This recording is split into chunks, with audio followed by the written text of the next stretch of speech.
성경은 66권으로 되어 있지요. 네, 각기 성경책이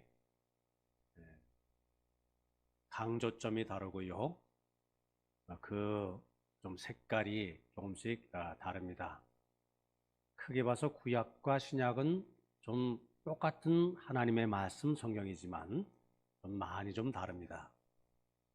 신약 안에서도 복음서와 기타 또 말씀도 분위기, 또 문체, 느낌, 우리에게 주는 그 은혜의 그 방향, 뭐 이런 것들이 각기 다릅니다. 사도 바울의 편지도 마찬가지고요. 사도 바울의 편지는 신약 27권 가운데 13권으로 되어 있습니다. 그런데 우리 신앙의 가장 기본적인 교리를 가르치는 책이 로마서다 이렇게 말씀하고 있죠. 그러니까 로마서가 참 중요합니다. 구원의 도리. 그런데 읽다 보면은 조금 좀 답답하기는 해요. 너무나 이렇게 잘 짜여져 있는 책, 마치 법전을 보는 것 같아서. 갈라디아서는 사도 바울이 이단과 싸우면서 쓴 책입니다. 다른 복음, 복음과 다른 복음, 이 세상에 다른 복음은 없다. 오직 예수 그리스도의 복음뿐이다. 아주 글이 강합니다. 읽기에는 참 시원합니다. 근데 좀 호전적인 그런 냄새가 좀 납니다. 에베소서는 어떤 책인가?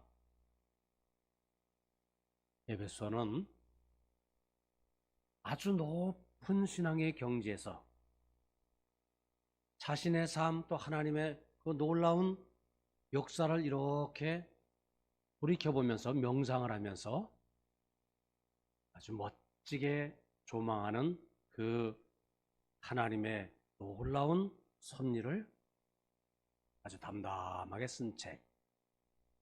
어떤 분은 이렇게 표현을 해요. 핸델, 음악가 핸델이지요. 메시아스. 핸델은 무릎 꿇고 메시아를 썼으며, 무슨 말입니까? 메시아는 굉장히 웅장하지 않습니까?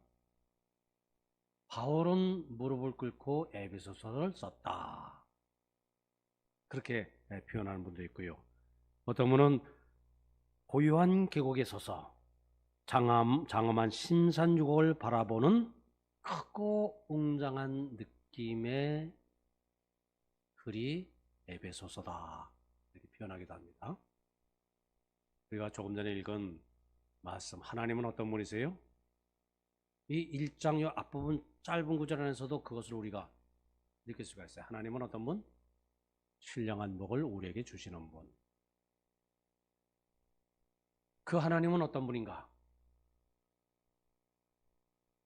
시간적으로는 창세전에 우리를 택하신 분이에요. 이 표현, 창세전에 우리를 택하셨다. 성경은 다른 곳에서 찾아볼 수 없습니다. 이게 시간을 뛰어넘는 그러한 신앙의 아주 큰 그림 아닙니까? 창세전에 하나님께서 우리를 택하시고, 그 다음에 보면은 예수 그리스도 우리를 속량해 주셨는데, 이 모든 것이 그리스도 안에서 때가 찬 경륜을 이루기 위해서 예정하신 것이다. 하나님의 계획이 있어요. 하나님의 경륜, 하나님의 섭리가 있습니다. 이것을 때가 찼음에 이르게 하시려는 하나님의 놀라운 그 섭리 속에서, 그 계획 속에서 이루어진 일이다. 뭐 이런 말씀들이 다른 곳에서는 찾아보기가 조금 좀 어렵습니다. 자, 우리는 하나님 안에서 우리는 하나다. 그죠? 성경은 우리가 그거 가르치고 있죠? 누가 하나입니까? 그리스도 안에서 그리스도 한 예수님을 신앙 고백하는 우리는 주 안에서 한 형제요 자매다. 그죠? 성경에 이것저것에 나와 있는 말씀입니다. 에베소서는 큽니다. 어떻게? 사람만 하나일 뿐 아니라 온 우주 만물이, 하나님의 창조된 바 모든 우주 만물이 다 주 안에서는 하나다. 우리의 믿음도 하나요, 세례도 하나요, 하나님도 한 분이시고, 아주 이렇게 스케일이 큽니다. 큰 것을 뭐 우리가 하나하나 좀 살펴봐야 되겠습니다만은 어쨌든 우리 1절, 2절 먼저 오늘 이렇게 좀 뭐 말씀을 하나하나 조금 좀 구체적으로 한번 좀 살펴봅니다. 성경을 읽는 방법. 어떤 성경은 덩어리로 이렇게 크게 큼지막하게 썰어서 이렇게 말씀을 먹어야 돼요. 어떤 말씀은 한 단어 이렇게 분석하면서 꼭꼭 씹어 먹어야 돼요. 예를 들어서 구약의 무슨 뭐 역사서, 열왕기서, 역대기서 이렇게 쑥 우리가 쉽게 자꾸 읽으면서 쑥쑥 넘기면서 읽어야 됩니다. 근데 이 예를 들어서 이 에베소서뿐 아니라 신약의 책은 한 말씀 한 단어 꼼꼼히 우리가 좀 이렇게 살펴볼 필요가 있죠. 자, 다시 1절 봅니다.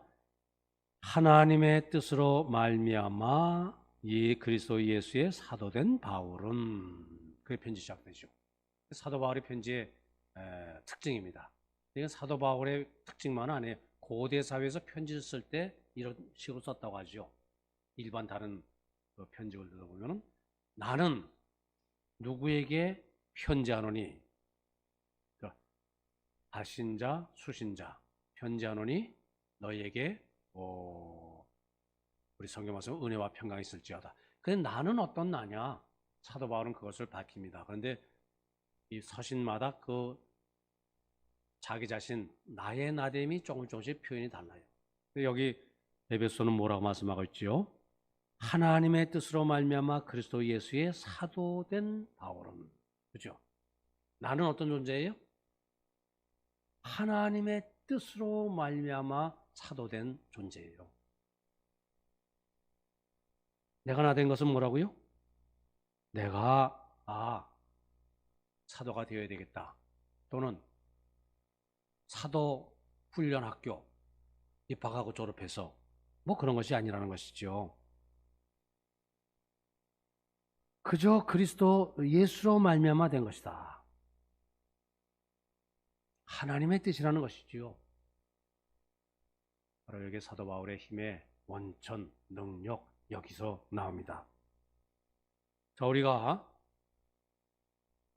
내 자신의 생각, 내 자신의 뭐 노력에 의해서 뭐 내 수고의 결과로 무엇인가 이루어졌다고 한다면은 우리가 잘 될 때 자만하고요, 어려울 때 절망하기 쉽습니다. 상황에 따라서 참 이리저리 흔들리기 쉽고요, 삶이 이렇게 부침이 심합니다. 근데 우리 삶의 동기가 주님께 있을 때 잘 되면은 주님 감사합니다. 어려울 때는 이 안에도 주님의 뜻이 있겠지, 이겨나갈 힘을 주시옵소서. 주님을 의지하면서 내 삶을 세워나갈 수 있기 때문에 결코 어떤 일을 만나도 낙심하거나 포기하지 않게 되지요. 주님의 능력의 오른손이 언제나 나를 붙들어 주신다.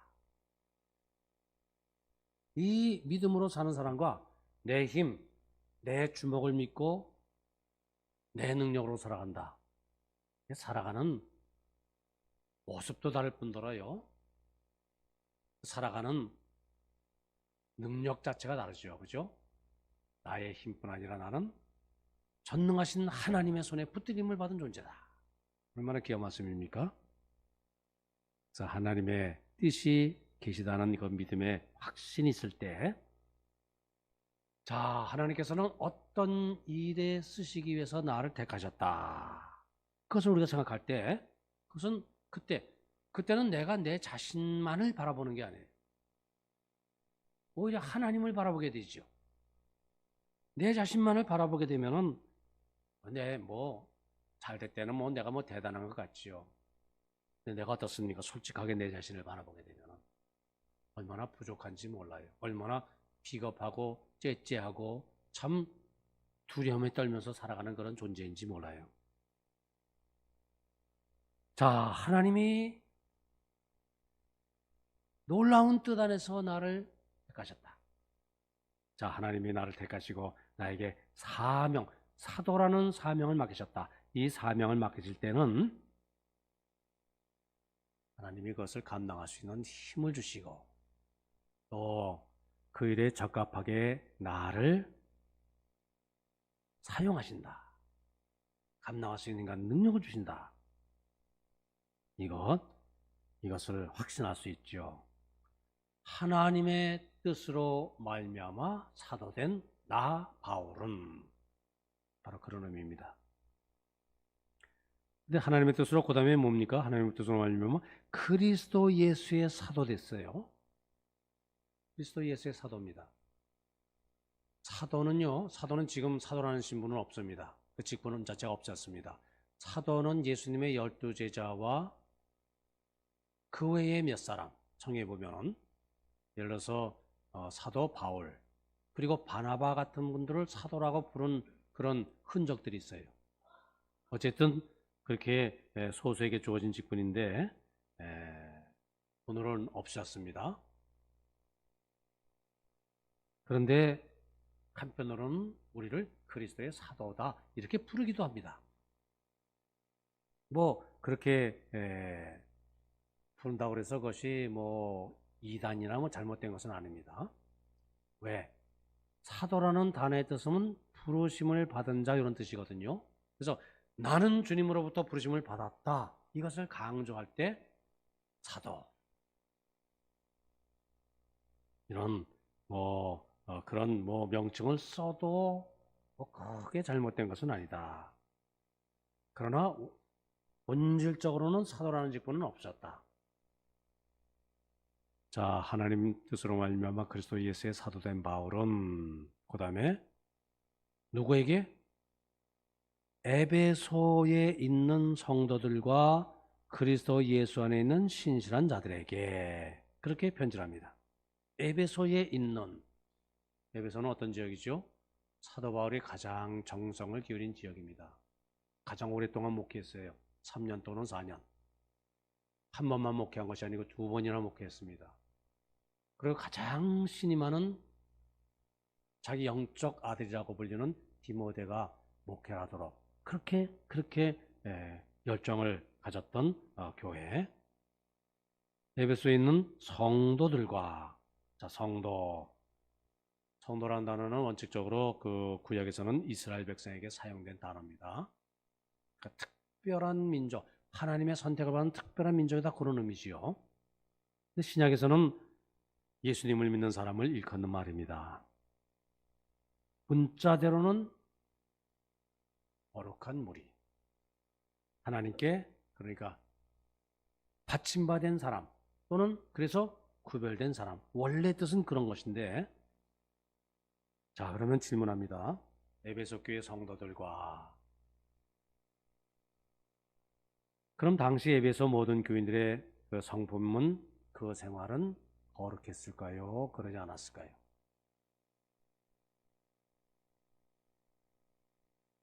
꼭 그런 것은 아니겠지요. 초대교회 그리스도인도요, 오고 오는 세대에 본이 되는 초대교회로 돌아가자, 우리가 그러지만은 초대교회도 문제가 많았고요. 많은 흠결이 있었고요. 부족함이 많았습니다. 특별히 고린도 서를 보면은 교회 안에서 그 당파 짓는 사람들, 7계를 범한 사람들, 송사를 아주 그냥 밥 먹듯 그렇게 재판하는 사람들, 별별 사람들이 다 있었단 말이지요. 그럼에도 불구하고 다 성도라 불렸다. 이게 중요합니다. 성도라고 부르는 것은 그들이 죄가 없어서가 아니고 또 완전해서가 아니라는 것이지요. 그들도 죄인이고 그들도 불완전했습니다. 그럼에도 불구하고 그들이 성도라고 부리는 것은 그 사람 자체가 거룩한 것이 아니라 그럼에도 불구하고 그 사람을 하나님께서 따로 불러서 하나님께서 세웠다. 하나님의 것으로 세웠다. 주체가 누굽니까? 나가 아니라는 것이지요. 내가 거룩해서 성도가 아니라는 것이지요. 하나님이 주체입니다. 하나님께서 부르셨기에, 하나님이 구별하셨기에 성도라 것이지요. 오늘 우리도 마찬가지입니다. 오늘도 우리 교회 생활하는 거 보면은 참 때로는 형편없는 사람도 있습니다. 부족한 사람도 있고요. 문제 많은 사람도 있습니다. 그러나 하나님께서 부르셔서 하나님께 속하게 되었으면은 하나님이 구별하셨으니 성도인 것이지요. 그 핵심은 뭐라고요? 성도. 우리가 사람이 구별한 것이 아니라 하나님이 구별하신 것이다. 자, 예배당, 성전 뭐죠? 거룩한 집, 거룩한 전. 뭐가 거룩합니까? 우리 교회 이 자재가 뭐 세상 자재하고는 좀 다릅니까?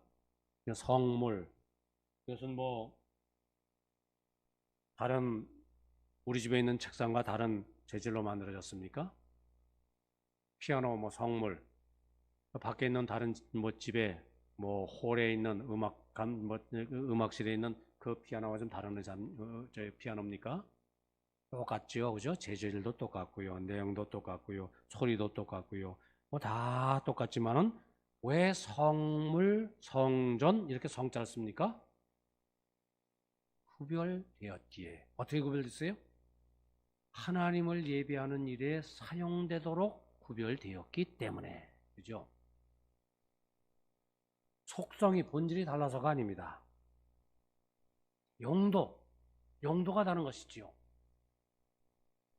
자, 우리도 이와 같이 성도의 귀한 이름을 받았으면은 하나님의 거룩한 목적에 사용되는 그런 합당한 삶이 되도록 우리가 힘써야 할 줄 믿습니다. 자, 그 다음에 에베소에 있는 성도들과 그리스도 예수 안에 있는 신실한 자들에게. 헬라어는 엔 크리스토스. 여기 엔이라는 단어가 중요해. 영어로는 인이죠, 그죠? 그리스도 안에 있는 이 표현이 참 중요합니다. 성에 가장 많이 나오는 표현 중에 하나예요. 성에 184번 나온다. 제가 그렇게 164번인 이렇게 기록이 되어 있다. 어느 자료를 보니까 되어 있더라고요. 우리 신앙에는 어떤 존재인가? 주 안에 살아가는 존재. 자, 우리가 주 안에서 용서받고 구원받고 생활하고 봉사하고 이렇게 살아가는 것. 우리 모든 삶의 총체가 뭐라고요? 어디서? 그리스도 안에서. 예수님의 말씀처럼 예수님은 포도나무, 우리는 그의 가지. 가지가 나무 원 기둥에 그 큰 줄기에 붙어 있지 아니하면 아무것도 할 수 없고 말라버리고 마는 것과 마찬가지로 그리스도인이란 어떤 존재?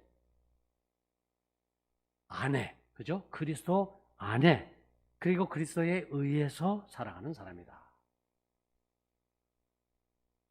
그리스도 안에 있는, 예수 안에 있는 신실한 자들에게 편지하노니. 에베소에 있는 성도들과 그리스도 예수 안에 있는 신실한 자들에게 편지하노니. 여기 보면은 우리 성도는 이중 국적의 소유자입니다. 두 가지 국적이 있어요. 하나는 이 땅의 대한민국죠. 대한민국 국민이지요. 또 하나는 하나님 나라의 국민, 시민입니다. 자, 이 땅의 국민은 우리는 밥을 먹고 살아야 돼요. 천국 시민으로서 나는 하나님의 말씀을 먹어야 됩니다. 자, 이 땅을 살아가는 나는 이 육신의 건강이 중요합니다. 천국의 시민으로 사는 나는 영혼의 건강도 소중하지요. 이 땅을 살아가는 나는 의무가 있어요. 그죠? 국방의 의무, 남자 국방의 의무, 교육 받아야 되고요. 납세의 의무도 있고요. 여러 가지 의무. 하나님의 것을 하나님께 바치는 11조의 의무까지도 우리가 감당해야죠. 왜요? 난 이중국적자, 천국의 시민이기 때문에. 자, 이 오늘 본문 말씀은 그리스도인의 이중적인 주소는 에베소에 살면서 동시에 예수 그리스도 안에 산다. 지금 그것을 말씀하고 있는 겁니다. 에베소와 같은 이 세상 도시에 살면서 동시에 성도로서 거룩하게 또한 살아야 한다. 즉, 이 세상의 삶에도 진실하게 살고, 에베소와 같은 이 세상 도시, 에베소는 그 당시 아주 대단한 도시입니다. 지금은 죽은 도시예요. 왜냐하면 그 당시에는 항구였습니다. 우리 부산 같은 항구. 근데 그 후로 이게 모래가 점점 쌓여가지고 항구가 아니고 육지 속으로 들어왔어요. 항구로서의 역할을 감당 못하면서 도시가 쇠퇴했습니다.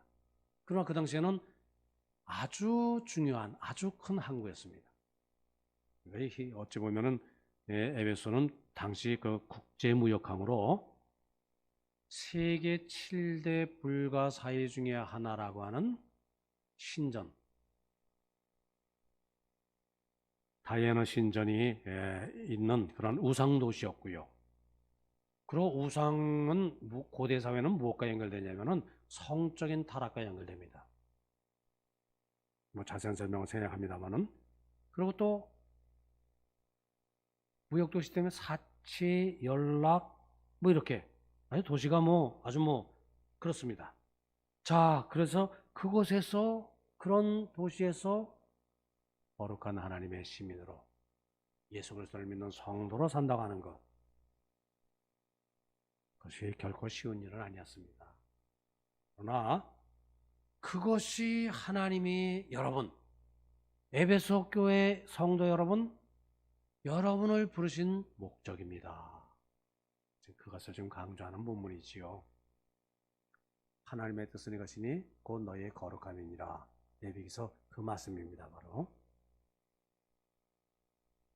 자, 오늘도 우리가 이 세상에 살면서 참 어떻게 성도라는 이름에 합당하게 살 수 있을까? 이것이 우리의 고민이고요. 이것이 우리가 또 힘써야 될 일이고, 그렇게 살지 못한 부족한 내 자신을 주님 앞에 내어놓고 주님 주시는 힘과 능력을 덧입기 위해서 힘써야 할 것. 그 신앙의 노력을 경주해 나가야 할 것입니다. 저 사람은 교회 다닌다는데 뭔가 하는 행동이 아주 형편없다. 거룩한 것 같기는 한데 그러나 참 사람이 진실하지 못해. 이런 말이죠. 이런 세상 사람들이 우리 기독교인에 대해서 하는 말이 모두 올바른 것은 아니라고 해도 어쨌든 우리는 신실하게 살기를 힘써야죠. 그죠? 성도라는 값을 다하기 위해서 우리가 힘써야 하겠다. 그것이 힘드니까. 그러나 내 자신은 부족해서 그렇게 성도라는 그 값을 하며 살기 힘드니까 무엇이 필요합니까? 그러니까 은혜와 평강이 너에게 있을지어다. 그죠? 주님 주시는 그 은혜로, 주님 주시는 평강으로 우리는 힘을 얻어서 내 자신을 세워나가는 것이지요. 그래서 2절 말씀 보니까 하나님 우리 아버지와 주 예수 그리스도로부터 은혜와 평강이 너희에게 있을지어다. 정말 꼭 필요한 축복의 기도지요. 죄 많은 이 세상, 이 도시에서 거룩한 성도로 살기 위해서는 정말 하나님의 은혜가 꼭 필요합니다. 왜요? 은혜 없이는 살 수 없기 때문에. 은혜가 아니고서는 내가 하나님의 사람답게 살 수가 결코 없기 때문에. 또 예수 안에서 진실하게, 하나님과 사람 앞에서 진실하게 살려는 우리 신앙인에게 꼭 필요한 것은 또한 평강입니다. 은혜와 평강. 진실하게 살려고 하는 것이요, 그것이 신앙생활하는 기쁨, 감사, 그것만은 아니에요. 때로는 힘들어요. 때로는 참 고달퍼요. 내가 왜 이렇게 살아야지? 왜 이 길을 걸어가야지? 왜 사람들은 저렇게 편하게 사는데, 저렇게 뭐 마음대로 사는데, 내가 왜 이렇게 지나치게 예민하게 고민하며 살아가는가? 진실하게 살려는 것 그 자체가 참 고통입니다. 그러나 그 고통은 하늘로서 나르는 평강, 평화의 힘에 의해서 이겨낼 수 있는 그 고통이지요. 그 고통을 우리가 피할 수밖에, 그러니까 피하고 싶지만은 피해서는 안 되는 고통입니다. 내가 씨름해야 될 고통이지요. 어떻게 씨름하느냐? 주님 주시는 평강의 힘으로. 그래서 은혜와 평강이 너에게 있을지어다. 조금 더 은혜라는 그 히라보는 카리스입니다. 카리스에는 몇 가지 뜻이 있어요. 우선 거기 매력이라는 말이 있어요. 매력. 자, 은혜는 곧 매력이다. 이렇게도 말할 수 있겠죠? 그러면 매력이 없는 신앙인은 참 신앙인이 아니다. 저 사람 참 매력 있어. 이 소리를 들어야 한다는 것이죠. 은혜 받은 사람, 은혜 넘치는 교회 매력이 있어야 됩니다. 뭔가 다른 사람, 뭔가 좀 끄는 힘이 있어야 된다는 것이죠. 저 사람 보니까 교회 나가고 싶은데 그 힘 말이죠. 그 매력. 저 사람을 보니까 신앙생활 하는 거 참 유익하겠어? 바로 그 매력, 은혜의 매력 향기는 소리 없이 퍼지지만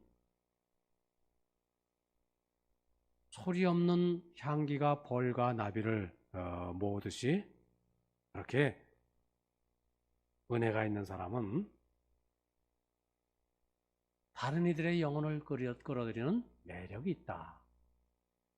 그죠? 그 말이 맞죠? 그런 존재가 되기 위해서 힘써야 됩니다. 어느 인도 선교사, 유명한 얘기 아닙니까?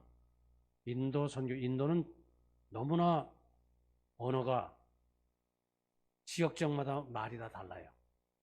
그래서 선교가 그렇게 힘듭니다. 힌두교를 믿기 때문에 그런 것도 있지만은 말이 지역마다 다르기 때문에 그래서 인도 선교를 하기 위해서는 가는 곳마다 그 지방 그 말을 배워야 되는데 그 맥스웰이라는 이 선교사는 어느 지역에 가면 나에게 좀 말을 가르쳐 주십시오. 우선 먼저 말을 배워야 되니까요. 수고비는 넉넉하게 드리겠습니다. 근데 사람들이 자꾸 거절하는 겁니다. 왜? 소문났거든요. 당신하고 함께 있어서 기독교인이 되지 않은 사람이 없다. 그런 소문이 인도 사회에 쫙 퍼졌단 말이죠. 무슨 말입니까? 그게 매력의 힘이다. 그죠? 저 사람과 함께 있어서 선한 영향을 받지 않은 사람이 없다. 그 사람과 함께 있으면은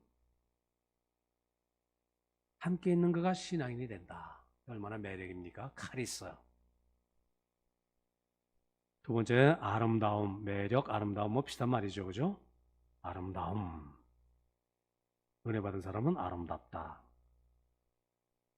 은혜 받은 얼굴은 어떻습니까? 환하지요. 밝죠. 웃음이 있죠. 그게 아름답다는 것이지요. 은혜 받은 사람 얼굴 찌푸리고요. 인상 쓰고요. 목소리 거칠고요. 지 마음대로 하고요. 이러면은 그건 은혜 받은 것이 아니지요. 은혜, 아름다움. 그리고 은혜는 기쁨이라는 뜻이 한 가지 더 있습니다. 은혜 받은 성도, 은혜가 넘치는 교회 뭐라고요? 기쁨이 넘치는 삶. 기쁨이 넘치는 교회. 바로 그 말이죠. 자, 무엇보다도 은혜는 값없이 주시는 하나님의 선물입니다. 넘치는 하나님의 사랑과 축복, 그것이 바로 은혜지요. 은혜. 좀 구체적으로 구원받은 은혜, 그죠? 영생의 은혜. 그리고 우리가 살아가는 모든 삶의 영역에서 부족함 없이 채우시는 주님의 그 은혜. 피곤한 세상, 이 험한 세상, 죄 많은 세상 살아가는 우리들이지만은 주님 허락하시는 이 넘치는 은혜로 이 세상을 이겨나가는 모두 되어야 할 줄 믿습니다. 또 하나는 뭐라고? 은혜와 평강. 평강 구약에서는 샬롬이고요. 신약이라고 해서는 에이레네 이렇게 되어 있습니다. 특별히 신학의 에이레네라는 그 말은 그 약간 강조, 내용, 샬롬과 에이레네가 다른 단어다 이것이 아니라 강조점은 조금 달라요. 에이레네는 특별히 전쟁 용어입니다. 전쟁에서 누리는 평화. 그러니까 풍랑 중에서 누리는 잔잔함. 혼란 가운데서 누리는 조화. 자, 우리 신앙인이 이 세상을 진실하게 산다는 것은 이 세상에서 어찌 보면 전쟁을 하는 것과 마찬가지입니다. 영적 전쟁입니다. 풍랑의 바다를 헤쳐나가는 것과 마찬가지입니다. 그런 고된 세상 속에서 우리는 세상이 주는 평화가 아닌 하늘로서 나리는 하나님이 주시는 그 평화, 그 평강, 그것을 맛보고 누리면서 살아가는 존재로 주님 역사하시는 줄 믿습니다. 자, 말씀 한번 정리해 봅니다. 자, 에베소와 같은 이 세상에서 또 성도로 살면서 그리고 예수 그리스도 안에서 살면서 이 세상을 신실하게 살고자 하는 우리들에게 정말 필요한 것이 무엇일까? 그 바로 하나님의 은혜. 주님 씨는 평강인 줄 믿습니다. 어찌 보면은 우리 모든 현대인들이 지쳐 있는지 몰라요. 피곤한지 몰라요. 허전하게 그렇게 사는지 모릅니다. 자, 우리가 하나님의 없이는 하루도 살 수 없습니다. 우리 마음도 삶도 그죠? 평강이 필요하고요. 때로는 자식, 또 육신의 건강, 그리고 물질의 부유함, 돈, 이것 있으면 될 줄 알았는데요.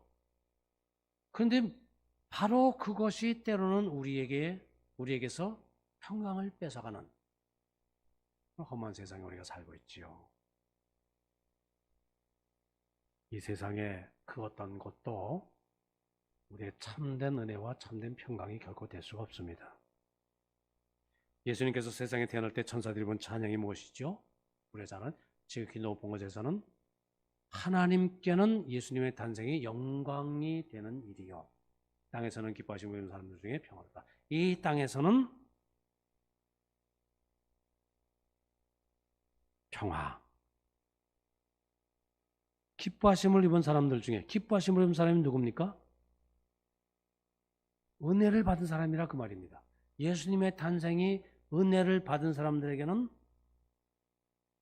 평화가 된다. 은혜와 평강이, 그죠? 사도 바울의 이 기원과 예수님의 탄생 같은 내용이란 말이지요. 모두 하나님의 은혜를 받아서 예수 그리스도께서 주시는 평강을 다 누려야 할 줄 믿습니다. 그리고 이것은 우리가 한 번 체험하는 것으로 끝나는 것이 아닙니다. 예수 그리스도를 믿어서 구원받는 것은 한 번으로 끝나는 일이에요. 아멘. 예수님이 나를 위해서 십자가에 달려 돌아가셨구나. 내 죄를 사하여 주셨구나. 그래서 나는 이제 이 죽을 죄에서부터 구원을 받았구나. 나는 천국의 시민이 되고, 한 번, 유일회적인 사건, 한 번 있는 사건입니다.